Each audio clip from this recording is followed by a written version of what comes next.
হারুন হিসেবে, ডিবি হারুন হিসেবে পরিচিত হারুনুর রশিদ, তিনি একটা ইন্টারভিউ বলেছেন যে স্বরাষ্ট্রমন্ত্রীর বাসায় প্রতি রাতে মিটিং হতো, ব্রিফিং হতো, সেখানে স্বরাষ্ট্রমন্ত্রী, এনএসআই, ডিজিএফআই চিফরা থাকতেন, পুলিশ প্রধান থাকতেন, তিনিও গিয়েছেন কয়েকটিতে, এবং সেখানে সিদ্ধান্ত হতো কি হলো দিনে, কি হবে, এই বিষয়গুলোতে সিদ্ধান্ত হতো।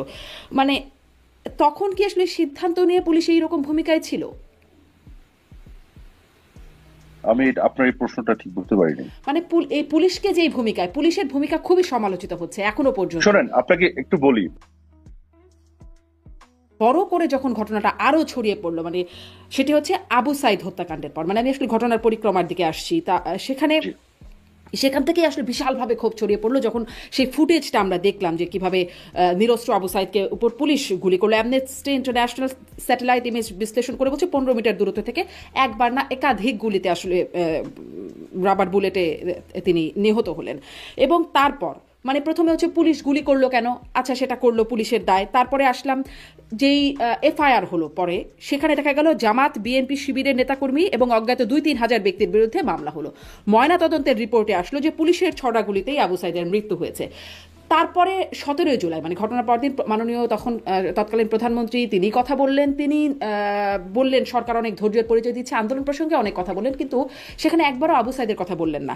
আপনি কি মনে করেন এই বিষয়গুলো, মানে যেটির কথা আপনি বলছিলেন যে মনকে বিষিয়ে তোলা, আবেগকে কাজে লাগানো, এই বিষয়গুলো, এই প্রশ্নবোধক চিহ্নগুলো কি অনেক বড় হয়ে দাঁড়ায়নি?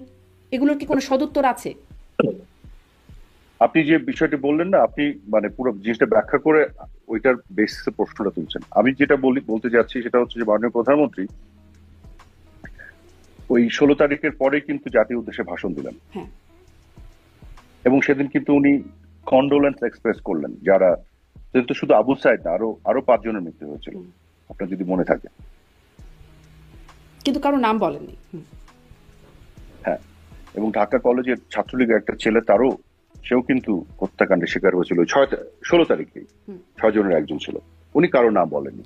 উনি কি করেছেন, উনি সকলের পরিবারের প্রতি উনি ওনার শোক প্রকাশ করেছেন, কন্ডোলেন্স এক্সপ্রেস করেছেন, এবং উনি ওনার উদ্বেগের কথা জানিয়েছেন যে এতগুলো তাজা প্রাণ ঝরে গেল, অথচ আমরা তাদের দাবির সাথে একমত হয়ে তাদের জন্য ফাইট করছি। এবং উনি তাদেরকে আশ্বস্ত করলেন যে আদালতের প্রক্রিয়া আমরা তোমাদের দাবি তোমরা তোমরা স্যাটিসফাইড হবা, তোমরা এটা তোমাদের যেটা চাচ্ছ সেটা তোমরা পাবা। শিক্ষকদেরকে, অভিভাবকদেরকে উনি আবেদন জানালেন যে উনি খুবই উদ্বিগ্ন যেভাবে মৃত্যুগুলি হচ্ছে, প্রাণগুলি ঝরে যাচ্ছে, যে উনি কিন্তু মনে করছেন যে তাদের নিরাপত্তা এবং সিকিউরিটি নিয়ে একটা উদ্বেগ প্রকাশ করলেন, এবং তাদেরকে একটা সিকিউরিটির মধ্যে রাখার জন্য উনি আবেদন জানালেন। তো এবং একই সাথে উনি বলে দিলেন যে উনি একটা জুডিশিয়াল কমিটি করে দিবেন এই প্রত্যেকটি হত্যাকাণ্ডের বিচার করার জন্য। তো ওনার পুরো বক্তব্যের মধ্যে তো সব কথাই উনি বলেছেন, কোনো কিছু তো বাদ রাখেননি, প্রত্যেকটা কথাই কিন্তু উনি বলেছেন।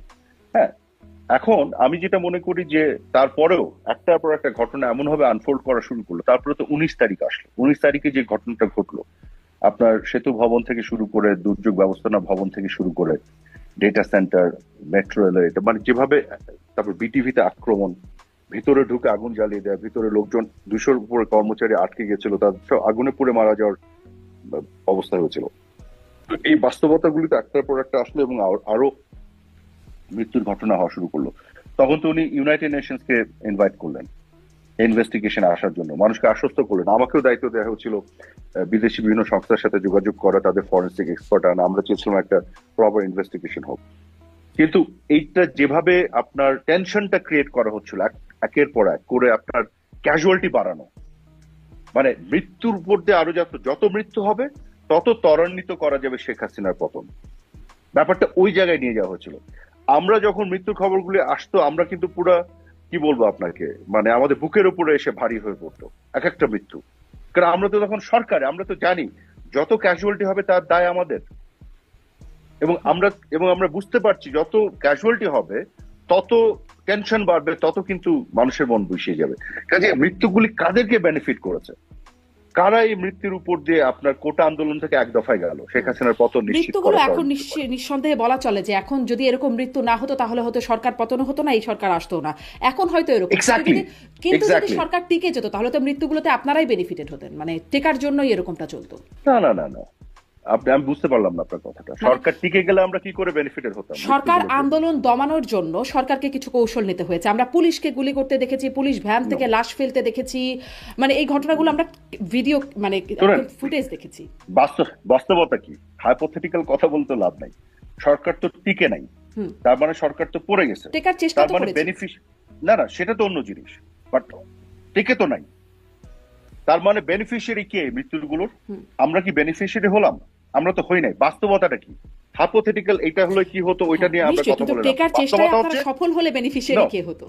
না এটাই তো আপনি হাইপোথেটিক্যাল কোশ্চেন। যদি হতেন তবে কি হতো, এই কথা বলে তো লাভ নাই। আপনারা কখন বুঝলেন আপনারা সফল হবেন না? আপনারা এই কথাটা নিশ্চয়ই 5 জুন বা 16 তারিখে বোঝেন। সেটাতে পরে আসছি, কিন্তু আমার কথা হচ্ছে বাস্তবে কি হয়েছে। তার মানে মৃত্যুর বেনিফিশিয়ারি কে হয়েছে? আমরা কি হয়েছি? না। আমরা কি হয়েছি? আমরা হইনি। Thank you. তার মানে মৃত্যুর বেনিফিশিয়ারি কে হয়েছে? যারা কোটা থেকে এক দফা আন্দোলনে গেছে, শেখ হাসিনার পতনকে ত্বরান্বিত করতে পেরেছে এবং আমাদের পতনটা নিশ্চিত হয়েছে, তারাই তো বেনিফিশিয়ারি হয়েছে। এটা তো বাস্তবতা। এবং আপনার এবার হাইপোথেটিক্যাল কোশ্চেনে আসি, যদি ধরেন আমাদের সরকার পতন না করে টিকে যেতাম, তারপরও আমরা বেনিফিশিয়ারি হইতাম না। কারণ যতগুলো মৃত্যু ঘটনা হয়েছে এগুলোর কিন্তু তদন্ত আমাদের করতে হতো। একটা সরকার ক্ষমতায় থাকলে সে দেশের ধরেন যে কোনো বাস্তবতায় একটা রায়ট হলো, যুদ্ধ হলো, যাই হলো, মানুষের মৃত্যু হলো, এটা কি কোনো সরকার কখনো এটা বেনিফিশিয়ারি হতে পারে? এটা কখনোই হতে পারে না। কিন্তু ধরেন যখন হেফাজতে ইসলামের আন্দোলন হয়েছিল তখনও এরকম কিছু প্রাণহানির ঘটনা ঘটেছিল, যদিও সংখ্যাটাকে হয়তো পরবর্তীতে বাড়িয়ে বলা হয়েছে বা একটা বিষয় থাকতে পারে, কিন্তু সেখানে সরকারকে তো এই অবস্থানে যেতে হয়েছে। সরকার তো মানে আন্দোলনকে বিভিন্ন সময় দমন করবার জন্য হেফাজতে যে ঘটনাটা ঘটেছে ওখানে 4 জনের মৃত্যু ঘটেছে এবং একজনেরও পুলিশের গুলি বা অন্য কোনো লেথাল ওয়েপনে ঘটেনি। প্রচুর লোক ছিল, সারাদিনে বিভিন্ন জন হিট স্ট্রোক বিভিন্ন কারণে মারা গেছে। 4টা ডেড বডি পাওয়া গেছে, এর বেশি একটা ডেড বডিও কেউ দেখাতে পারেনি। এবং ওখানে কোনো লেথাল ওয়েপেন ইউজই করা হয়নি, সবগুলোই সাউন্ড গ্রেনেড ছিল। এবং যখন সাউন্ড গ্রেনেড দিয়ে ওইটা তাদেরকে ওখান থেকে উঠিয়ে দেওয়া হচ্ছিল, ইন্ডিপেন্ডেন্ট টিভি থেকে শুরু করে বিভিন্ন টিভি লাইভ দেখিয়েছে এটা। কাজে এটা নিয়ে অ্যাম্বিগুইটি ক্রিয়েট করার কিছু নাই। তারপর আসলে লাইভ বন্ধ করতে হয়েছে। আমি একটু সেই জায়গাটিতেও যাই। কাকে বন্ধ করতে হচ্ছে? সোশ্যাল মিডিয়ায় তো পুরো লাইভ করে দেখা গেছে, কোথাও বন্ধ করতে হয়নি কাউকে। এই সময়ে এসে যে বন্ধ করার ঘটনাটি ঘটলো সেই বিষয়ে কি একটু বলবেন? আচ্ছা, আরেকটা কথা একটু শুনে আসি, পুলিশের ভূমিকার কথা। আপনি বলছিলেন যে আসলে বেনিফিশিয়ারি কে হলো আর কে হতো, এই বিষয়ে যেহেতু আমাদের একটা আলোচনা চলছিল, সেই ব্যাখ্যাটা আমি আওয়ামী লীগের অনেকের বা আওয়ামী লীগ সমর্থক, আওয়ামী লীগ নেতাকর্মী অনেকের কাছ থেকে জানবার চেষ্টা করছি। আপনার কাছ থেকে একটু জানতে চাই যে পুলিশের সাবেক উপকমিশনার মোহাম্মদ ইকবাল হোসেনের যে ভিডিও ফুটেজটা আমরা দেখেছি 43 সেকেন্ড সম্ভবত বা 47 সেকেন্ডের, সেখানে উনি বলছেন যে গুলি করে করে লাশ নামানো লাগছে স্যার, গুলি করি মরে একটা, আহত হয় একটাই যায় স্যার, বাকিটি যায় না। এটা হলো স্যার সবচেয়ে বড় আতঙ্কের এবং দুশ্চিন্তার বিষয়। এই কথাটা তিনি এই রিপোর্টটা করছেন তৎকালীন স্বরাষ্ট্রমন্ত্রীর কাছে, সেখানে পুলিশ প্রধান দাঁড়িয়ে আছেন, পুলিশের কর্মকর্তারা আছেন। এই ব্যাখ্যাটা আপনারা কিভাবে বলবেন, যেটা আসলে কি হয়? না এটা তো আমাদের ব্যাখ্যা কিছু নাই, এটা তো পুলিশই ব্যাখ্যা দিয়েছে। এটা কি আপনার কাছে যায়নি? একটু স্পষ্ট করবেন। আচ্ছা, এটা আপনাকে তাহলে আমি আরো পুরো জিনিসটা আরো পাঠিয়ে দিব রেফারেন্স সহ। এখন ছোট্ট করে বলি, এটা কিন্তু যেটি হয়েছিল যে পুলিশদের সদস্যদেরকে ধরে হত্যা করে উল্টো করে ঝুলে রাখা হয়েছিল এবং ঝুলে রাখার পরে যারা এই কাজটা করেছিল জঙ্গি কায়দায়, তারা এখানে ঘিরে রেখেছিল।